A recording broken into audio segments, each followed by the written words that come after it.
Serial तुमसे तुम तक में आ गया है एक बहुत ही जबरदस्त अपडेट दोस्तों। जी हाँ, पिछले एपिसोड में आपने देखा मंदिर में अन्नू को चोट लगी और आर्या उसे हॉस्पिटल ले गया। आर्या के दिल में अन्नू के लिए मोहब्बत और गहरी हो गई, लेकिन अभी सबके सामने वो कुछ कह नहीं पा रहा था।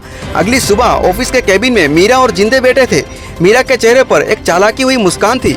मीरा ने तेज आवाज में कहा, जिंदे, आर्यवर्धन चाहे कितना भी अन्नू का साथ दे दे, लेकिन मैं अन्नू को इतनी बदनाम कर दूंगी कि उसे खुद अपने घर वालों के सामने मुंह दिखाना मुश्किल हो जाएगा। अगर उसके अपने ही उसके खिलाफ हो गए तो आर्या भी उसका साथ नहीं दे पाएगा। जिंदे चुपके से हंसते हुए बोला, बिल्कुल सही कहा मीरा मैडम, आग घर में लगाओ तो पूरा महल जलता है। चलो शुरुआत उसके घर से करते हैं। शाम को अन्नू अपनी माँ पुष्पा और पापा गोपाल के साथ बैठकर छोटी मोटी बातें कर रही थी। तभी डोरबेल बजी। पुष्पा ने जाकर दरवाजा खोला। सामने खड़ी थी मीरा। जी हाँ दोस्तों, सुंदर साड़ी पहने लेकिन चेहरे पर नकली दुख और गुस्सा।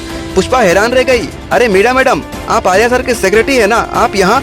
मीरा बिना कुछ सोचे सीधा ड्राइंग रूम में घुस गई। उसने तीखी नजर से अन्नू पे डाली जो चुपचाप खड़ी थी। मीरा तेज आवाज में बोली, हाँ मैं आर्यवर्धन सर की सेक्रेटरी हूँ, लेकिन आज मैं यहाँ एक बेटी की फूल खोलने आई हूँ। आपको मालूम भी है आपकी बेटी ऑफिस में क्या करती है? पुष्पा और गोपाल दोनों एक दूसरे को देखने लगे। मीरा ने आगे कहा, आपने अपनी बेटी को यही संस्कार दिए है कि वो किसी अमीर आदमी के करीब जाकर उसे फंसाए।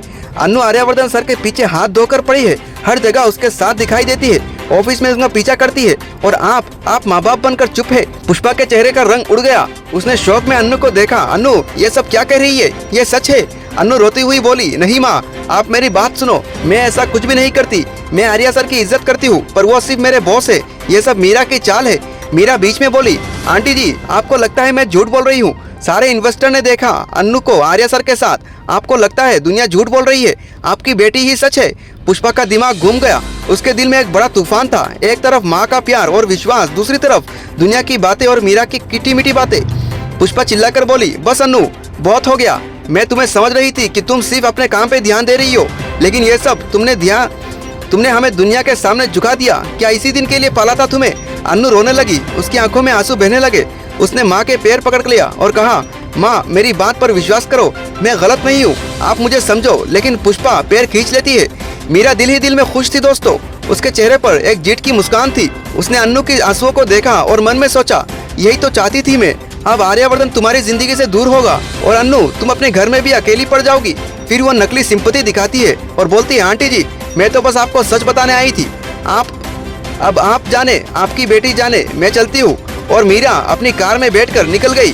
घर के अंदर सिर्फ पुष्पा का गुस्सा, गोपाल की चिंता और अन्नू के आंसू रह गए। तो दोस्तों, क्या पुष्पा सच में अन्नू का साथ खड़ी होगी या मीरा की बातों में आके अपनी बेटी से दूर हो जाएगी?